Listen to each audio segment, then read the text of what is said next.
Online classes में सभी का स्वागत। आज सेकंड ईयर स्टूडेंट के लिए गायनेकोलॉजी में हमने डिस्टोकिया जो है वो शुरू किया है, पढ़ रहे हैं। ये कंटिन्यूएशन में अब इसका जो ट्रीटमेंट हमें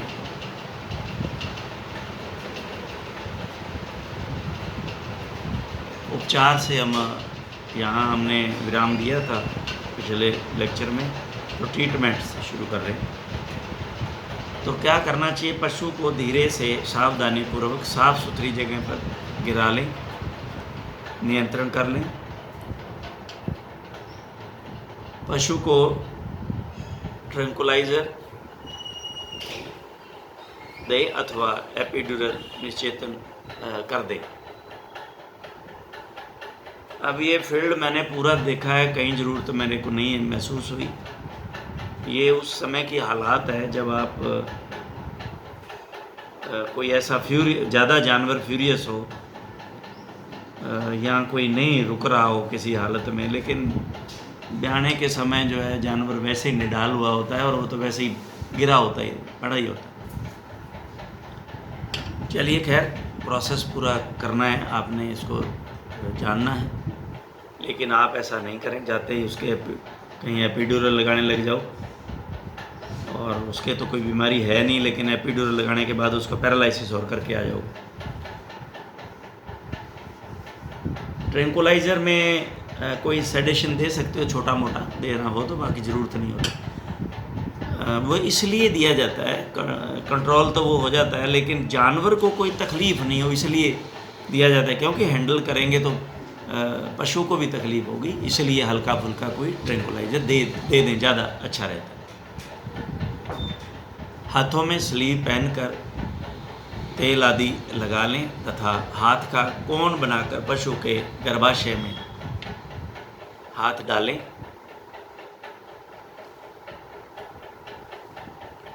जेनाइटल कैनाल के थ्रू तथा निम्न बातों पर ध्यान दें। सबसे पहले तो गर्भनाल ही देखें, जेनाइटल कैनाल की क्या स्थिति है। जब हाथ जाएगा तो उसी के अंदर जाएगा।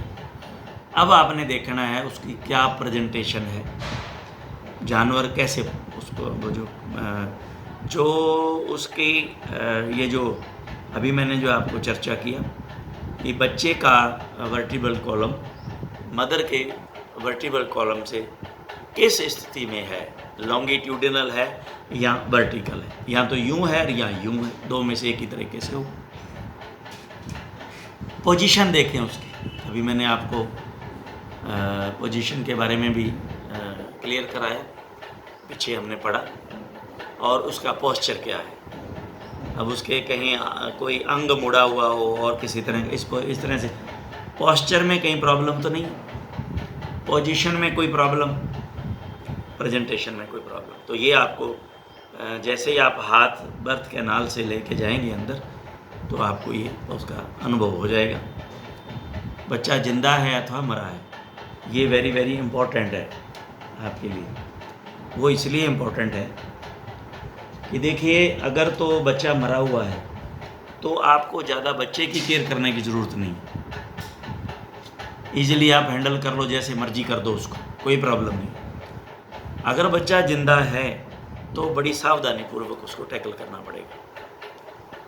पशु की बनावट में कोई विकृति तो नहीं, जैसे अभी पीछे हमने विकृति, पेल्विक जो बोन है, कहीं पेल्विक का इनलेट जो है वो जो बहुत ही सकरा हो, उसका सिर आ ही नहीं रहा, आ ही ना सकता हो, तो आप उसको चाहे कितना ही माथा मारें, पार्चुरेशन नहीं होगा।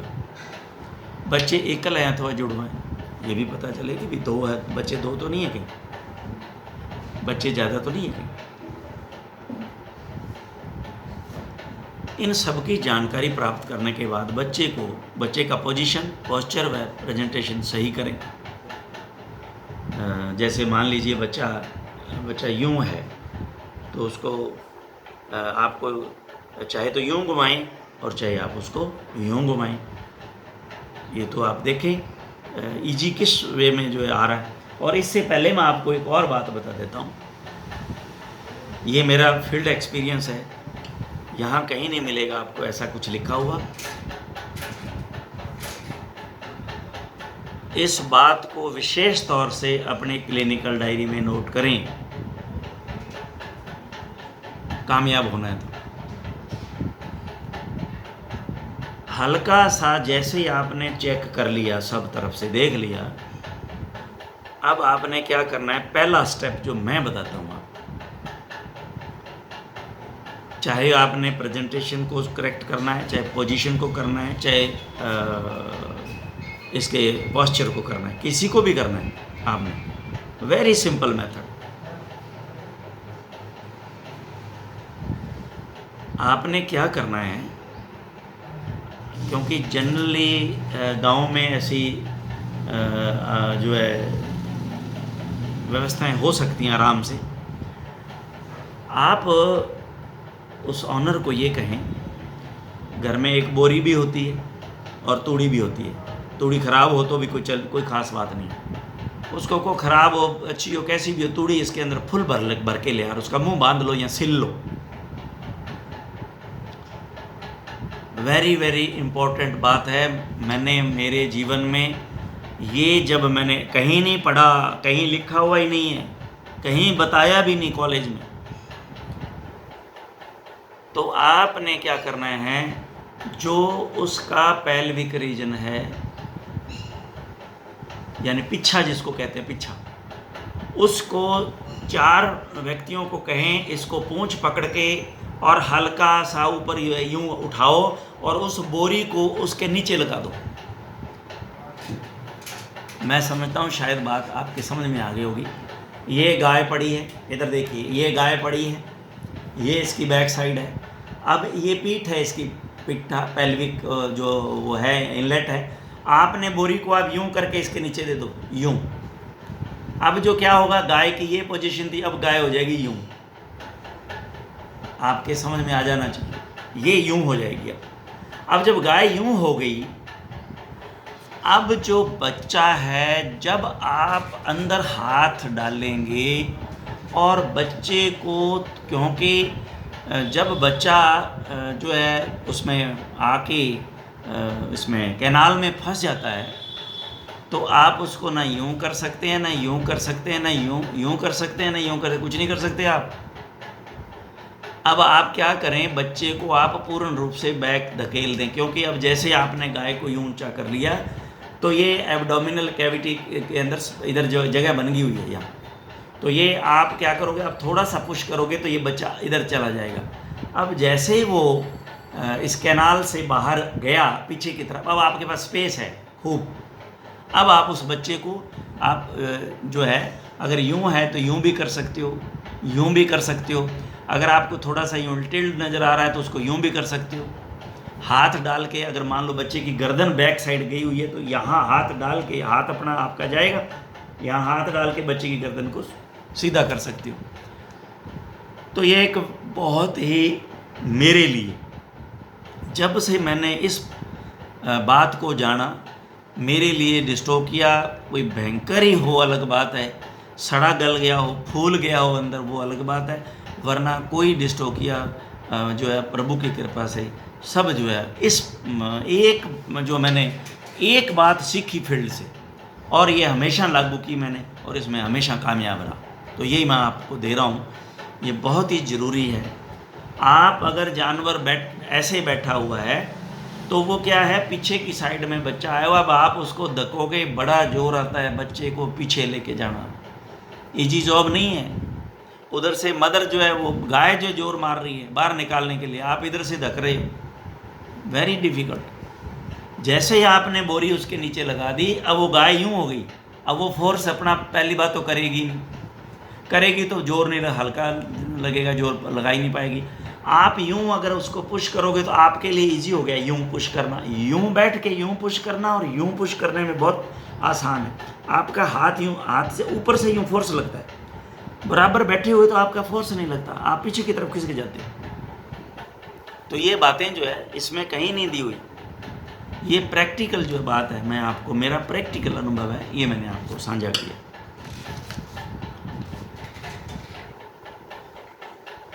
तो ये इन्होंने तो ये कह दिया कि इसको सही करें। कैसे करें?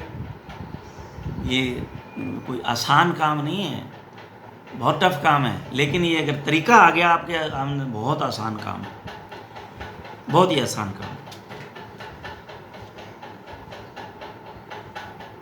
अगर अब ये ताकत के बाद भी नहीं निकलता है तथा बच्चा मरा हुआ है, तो मैंने अभी आपको बताया, फिर तो बहुत रास्ते हैं। तो फिटोटॉमी करें, उसकी काट के निकालें बच्चे को, बहुत आसान है, कोई ज़्यादा दिक्कत वाली बात आती नहीं है। ये भी काट के निकाले हुए हैं बच्चे। थोड़ा सा दिमाग से ही काम लेना पड़ता है, कोई इसमें कोई लंबा चौड़ा अब ये कोई ये कहे कि जी मेरे पास तो, मैं तो फिटोटॉमी नहीं लेके आया। अब ये बातें सारी वहाँ जाने के बाद पता चलती हैं। अब जी फिटोटॉमी लेके आए, तो अब बताइए फील्ड में कहाँ फिटोटॉम मिलेगा? तो हमने अपना ही सिस्टम से ही फिटोटॉम बना लिया। तो मैं अब आपको समझाता हूँ कि अगर ऐसी कंडीशन आ जाए तो आप अपना कैसे फिटोटॉम जो है वो बनाओगे। फिटोटॉम क्या होता है? बच्चे का अंग जो है काटने के लिए औजार है। तो अब मैं आपको बता देता हूँ उसको कैसे आप बनाओगे। और मैंने, जब मैं भादरा मेरी पोस्टिंग थी, तो एक गांव है, अब नाम तो मैं भूल गया, वहाँ का मेरा 4th क्लास था। रात को वो आ गए। अब हॉस्पिटल में फिटोटॉम तो होता नहीं है जनरली, कहाँ होता है? आजकल तो बहुत सप्लाई हुए पड़े हैं, ऐसे नहीं है, लेकिन पहले, ये तो 30 साल 40 साल पहले की बातें मैं कर रहा हूँ, तो तब कहाँ फिटोटॉम थे? पढ़े हुए थे कि ये फिटोटॉम होता है, उसकी संरचना मेरे को पता थी कि होती है। तो अब हम तो रात को चल पड़े दवाई लेके, चलो भाई देखते हैं। अब वो आगे गए तो वो जो ये जो जॉइंट हैं वो पूरे के पूरे फ्लेक्स्ड हैं, यूँ ये हैं, और वो इतने टाइट हुए हैं कि आप सीधे उनको कर ही नहीं सकते। कोई डिजीज़ होती है जिसमें वो अकड़ जाते हैं, यूँ अकड़ जाते हैं। अब आप निकाल लो उनको, कैसे निकालोगे? तो वहाँ पे अब मैं आपको एक अभी समझाता हूँ, जो आप, बड़े सिंपल काम हैं ये हवा नहीं है। तो मैंने, अब आप इसको देखें ध्यान से, अभी आप फिटोटॉम यहाँ पढ़ेंगे तो आज की ये बात मेरी ध्यान रखना। आपने शायद ये देखा है, नहीं देखा होगा अभी तक, फिटोटॉम देखा नहीं है। क्या है फिटोटॉम? कुछ भी नहीं है। तो मैं बताता हूँ आपको, आप समझ जाओगे क्या है। देखिए, गाँव के अंदर अपने पास, ये मेरे दिमाग की वहाँ उपज थी, तो मैंने कहा यार ये तो फिटोटॉम बन सकता है, क्या है इसमें लंबी चौड़ी का। मैंने उनसे कहा कि भी आप जो है, जो हल जोतते हो, बीज बीजते हैं ना हल, तो हल के साथ ये एक जो है ना पाइप लगी होती है जिसके अंदर बीज डालते हैं। हल चलता रहता है, जमींदार सभी जानते हो आप, बच्चे सब जमींदार घरों से। हल जब चलता है तो उसके साथ में एक पाइप लगा होता है, उसके ऊपर यूँ एक मुंह सा लगा होता है। तो वो जो चलाने वाला है वो क्या करता है, अपने हाथ से एक एक दाना जो है उसके अंदर डालता रहता है, वो आगे चलता रहता है ऊँट, और वो पीछे जो है बीज जो है डलता रहता है। तो मैंने उनको कहा कि भी वो जो पाइप हैं 2 अपने पास पड़े हैं क्या? जी पड़े हैं, लाओ। अब मैंने 2 पाइप मंगा लिए, देख लीजिए। अब 2 पाइप, तो मैंने कहा भाई एक काम करो, रात को क्लच वायर कहाँ से मिलेगी? जी क्लच वायर तो मिल जाएगी। मैंने कहा कहाँ से मिलेगी? जी हमारे गांव में एक स्पेयर पार्ट्स वाला भी जगह लेता हूँ मैं। तो मैंने कहा 5 मिनट में क्लच वायर लेके आ। देखिए फिटोटॉम बन गया। अब वो दो पाइप हैं और एक क्लच तार है, ऐसे ही फिटोटॉम बन जाएगा। कोई लंबी कहानी है नहीं। क्या करो आप, जो क्लच वायर है उसको पूरी को खोल लो, और एक जो सिरा है उसका एक पाइप में से यूँ निकाल लो। आपने इस पाइप में से यूँ निकाल लिया, इधर से वही सिरा, इधर से यूँ दूसरा जो पाइप है इधर से यूँ आओ, और इस दूसरे पाइप में से फिर निकाल लो। अब ये 2 इसके जो एंड हैं वो जो है वो स्पेयर हो गए, अलग अलग हो गए ना दोनों। अब इन दोनों के ऊपर जो है लकड़ी बांध लो, एक इधर बांध गई एक इधर बांध गई, इनको पकड़ने के लिए। अब क्या करना है आपने, दोनों पाइप जो है, या तो आप ये कर लें, पहले इसको डाल लें। अगर आपको ये पता है कि किस अंग को काटना है और वो इजी वे में उसके अंदर से यूँ ये तार पास हो जाएगी। अगर ऐसा नहीं होता तो कोई दिक्कत नहीं, आप एक पाइप में से तार को डालो। अब क्या है, अंदर जो है जानवर का, जैसे ये अंग यूँ मुड़ा हुआ है, इधर देखे उधर देखते रहा करो कि ये नज़र आ रहा है क्या। अरे जैसे ये अंग मुड़ा हुआ है, देखना आप ध्यान से। अब अगर तो दोनों पाइप में डाल लेते तो जो बंधा हुआ जो कोना था वायर का, वो यूं अगर डल सकता है तो कोई दिक्कत नहीं, लेकिन डलना नहीं है, उस मुश्किल है। तो आप क्या करो, एक पाइप में से डाल लिया आपने। अब एक पाइप में से डालने के बाद में अब आप जो दूसरा सिरा है उस पर एक वजन वाली कोई चीज़ लोहे की बांध लो और उसको ले जाके यहाँ फेंको, इस पर अपने हाथ से यूँ, अंदर जगह नहीं होती है, यहाँ फेंक दो। अब आपने यहाँ फेंका तो वो नीचे आ जाएगा, अगर वजन नहीं होगा ना तो नीचे नहीं जाएगी वो। अब वो निचले हाथ से पकड़ के उसको यूँ खींच लो। अब जैसे ही वो तार बाहर आई, एक पाइप में से निकली हुई है, अब इसके बाहर से आ गई, उस पाइप में से फिर उसको निकाल लो। अब उस पाइप में से अब दो सिरे एंड जो फ्री हैं उनमें लकड़ी बांध लो। अब उन दो पाइप को बिल्कुल यहाँ टच कर लो, यहाँ इधर यहाँ टच कर लो। अब आपने यहाँ टच कर लिया। अब दो आदमी जो बाहर हैं उनको को बारी बारी खींचें, जैसे सींग काटते हैं। तो क्या होगा, ये जो है ये कट जाएगा जोड़ से, तो ये अलग हो गया। अब इसको आराम से इसको बाहर निकाल के फेंक दो, लो ये फिटोटॉम बन गया। तो ये मैंने इस तरह से काट के दोनों इन पैरों को, अगले पैरों को जो मुड़े हुए थे, और उस बच्चे को बाहर निकाल दिया रात को। तो ये कोई बहुत बड़ा वो इशू नहीं है कि भी मेरे पास फिटोटॉम नहीं है। अब मैं वाक़या देता फिटोटॉम नहीं है, चलते हैं वापस, तो चाहे आ जाते। आप इस तरह के काम भी औजारों को ले सकते। अब वो जो पाइप क्या है, वो तो पाइप जो है बर्थ कैनाल में यहाँ थे, तो यहाँ कहीं तार को टच नहीं होने दिया। अगर अच्छा यहाँ ये बाहर इसके था और यहाँ तक ये पाइप लग गई, ये देखिए यहाँ चलेगा वो, बस इतना ही था वो, ये देखिए यहाँ, और बाहर वो खींच रहे हैं, और पाइप लंबे होते हैं बाहर, जहाँ तक मर्जी खींच लो। तो ये पूरी उसके अंदर कहीं हमने उसके एनिमल के कोई जख्म नहीं होने दिया। वो दोनों के दोनों उनको काट के और बाहर निकाले, और बच्चा बाहर निकाल के फेंक दिया।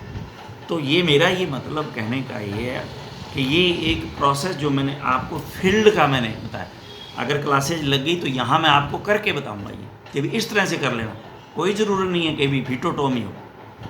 हाँ, इससे पहले जैसे हमने यूँ तार डाला तो कई बार क्या होता है, ये चमड़ी उससे कटती नहीं है उससे, तो आप अपने हाथ में स्कैल्पल जो ब्लेड है, स्कैल्पल के साथ ब्लेड है जो जोड़ के उस पर कॉटन लगाओ, उसको पहले धीरे से अंदर ले जाओ, तो उससे धीरे से यूँ कट लगा दो, वहाँ पे कट हो जाएगा वो तो, और उसको बाहर निकाल लो, और फिर तार वहाँ पे उस तरह से तार का फिर खींचो, आप कट जाएगा।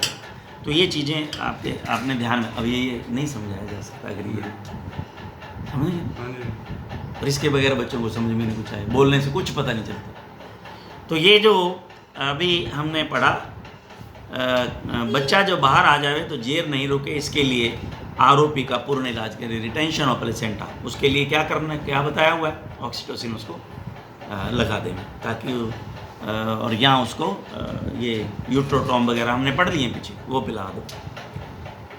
तो ये यदि इसमें प्रसव नहीं होता तो सिजेरियन सेक्शन हेतु सलाह दें। फिटोटॉम काटने से अगर ये भी तालमेल ना बैठे तो फिर सिजेरियन सेक्शन, पेट को यहाँ से काट करके राइट फ्लैंक की तरफ से जो है इसको लेते हैं, क्योंकि लेफ़्ट में र्यूमन होता है ना, तो इसलिए लेफ़्ट साइड से जो है वो उसको बच्चे को सिजेरियन सेक्शन करते हैं, काट करके बच्चे को पेट के माध्यम से बाहर बुद्धि से निकाल लेते हैं।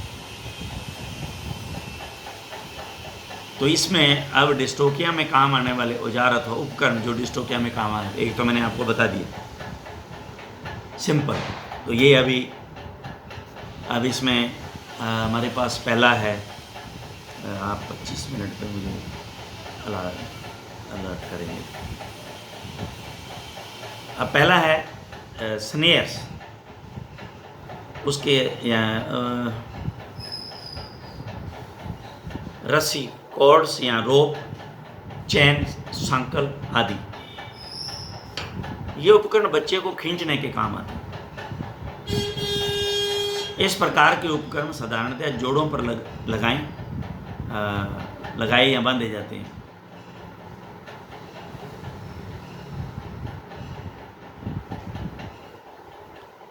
स्नेयर धातु के बने होते हैं तथा रस्सी सूती धागों की अथवा नायलॉन की ही बांधी जाती है।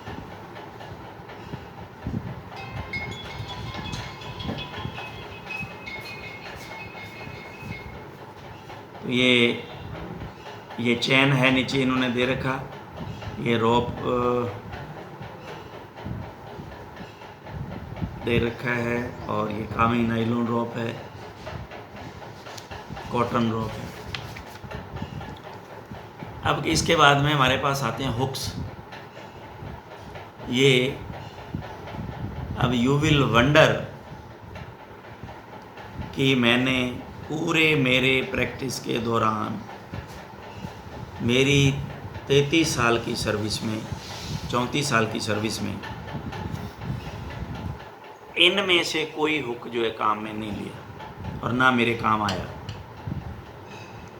मैंने ये जो हुक नज़र आ रहा है, मैंने लोहार के पास से एक हुक ऐसा बनवाया, बस वही हुक काम में आता है। लोहार से मैंने ऐसा हुक बनवाया, उसने जो है ऐसा बना के दिया, मैंने उसको कहा भी ताकत कितनी लग जाए, मुड़ना नहीं चाहिए, सीधा नहीं होना चाहिए। यूँ हुक है तो ये क्या है, ये जितने सप्लाई है ना, ये सारे यूँ है, थोड़ा जोर लगाओ यूँ सीधे हो जाते हैं। ये जितने भी सप्लाई वाले थे पहले वाले, अब तो अच्छे स्टील वगैरह क्वालिटी खरीदने लगे, तो ये इस तरह से ही बाहर वो सीधे हो जाते थे। तो आप ये जो लंबी जो है हुक नज़र आ रही है ना, ये इन्होंने दिखाई, इसकी जगह आप उसका यूँ हुक बना के, और पीछे उसके एक गोल जो रिंग टाइप उसके वो वेल्डिंग की हुई थी, उसमें रस्सी डाल लो। उसको चाहे आप कितना ही लंबा अंदर ले जाओ, बाहर रस्सी आपने खींचनी है। तो ये इसमें हुक इन्होंने जो दिए हैं, ये इतने ज़ोरदार तो मैं नहीं कह सकता, क्योंकि मैंने इनको काम में लिया है। ये ब्लंट यानी कि भुट्टे व धारदार, शार्प, लंबे लॉन्ग अथवा छोटे शॉर्ट प्रकार के होते हैं। तो ये एक ब्लंट हुक दिया है इन्होंने, ऑब्स्ट्रिक ब्लंट हुक। ब्लंट हुक जीवित बच्चे के साधारणतः आँख में इनर कैंथस में लगाया जाता है, जबकि धारदार शार्प मृत बच्चे में उपयोग में लिया जाता है। इनर कैंथस कौन सा होता है? ये आउटर कैंथस है, ये इनर कैंथस है आँख का। ये आउटर है, ये इनर है, तो यहाँ लगाते हैं इसको। देखिए यहाँ लगा लीजिए यहाँ, लेकिन यहाँ मत लगाना है, ये काम हमने नहीं किए। ऐसे कोई ना कोई आप जो है आँख फोड़ने का काम कर बैठोगे, ज़रूरत ही नहीं है यहाँ, ऐसा कुछ करने की ज़रूरत ही नहीं होती, क्योंकि इसके और बहुत तरीके होते हैं। चलिए खैर, इन्होंने कहा है तो ये नीचे सेकंड है, ये शार्प है, देखिए। तो ये जो है अच्छा होता क्या है इसमें, मैं क्यों कह रहा हूँ कि इनको नहीं लगाना चाहिए, मैं आपको बता देता हूँ। फील्ड में हमने देखा है, अगर आपने हुक यहाँ बच्चे के डाल दिया और आपने खींचा, तो ये इतना पोर्शन है उसका साथ लेके बाहर आ जाता है, क्योंकि बोन जो है बच्चे की बहुत कच्ची होती है शुरू में, समझ गए। तो ये यहाँ आपने हुक डाला और ये बाहर थोड़ा जोर लगाया तो ये बाहर ही आ जाता है। तो आपने जीवित बच्चा, आपने उसको जिंदा को, और बाहर वाले लोग जो है तमाशा बनाएंगे आपके लिए, तो इसलिए आप ऐसा पंगा ही मत लेना, ऐसा नहीं करें। तो अब आप इसमें ज़्यादातर बेस्ट जो है, इसमें कहीं शायद दिया हो कि ना दिया हो, ज़्यादा बेस्ट नहीं, इसमें नहीं दिया है। ज़्यादा बेस्ट क्या रहता है, आप कॉटन की रस्सी रोप जो रखो और उसमें आप जो है उसकी गांठ लगाओ, इसको कहते हैं सरकने वाली, ये मैंने सिखाई है आपको, सरकने वाली गांठ लगाओ, और उसका जो नीचे वाला जबड़ा है उसके अंदर यूँ सरकने वाली गांठ यूँ डाल के, और उसको धीरे धीरे उसके जबड़े के साथ लगाओ, और अब आराम से वो खींचा जा सकता है। इसमें भी ज़्यादा जोर मत लगाना, लोग जबाड़ी तोड़ देते हैं, एक स्पोर्ट के लिए होता है, खींचने के लिए नहीं होता कभी भी। उसको खींचना ये तो बिल्कुल ही गलत है। इसी तरह हुक डाल के खींचना स्पोर्टिव है, ये स्पोर्ट देंगे आपको कहीं। आप जब ये हुक तो कोई स्पोर्ट नहीं है, ये जो है ये एक बहुत बड़ी स्पोर्ट है, बहुत ही बढ़िया स्पोर्ट होती है ये तो, और अच्छा काम करता है। अन्य हुक ये जो है निम्नलिखित इन्होंने बताए।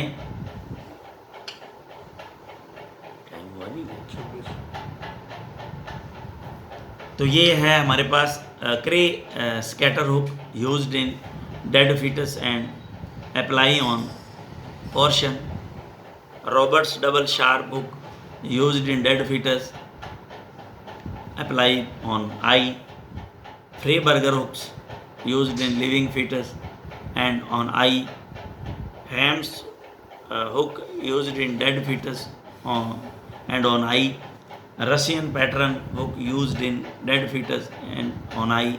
Long blunt hook used in live calf and on eye. And Hari hook used in dead fetus and apply on eye.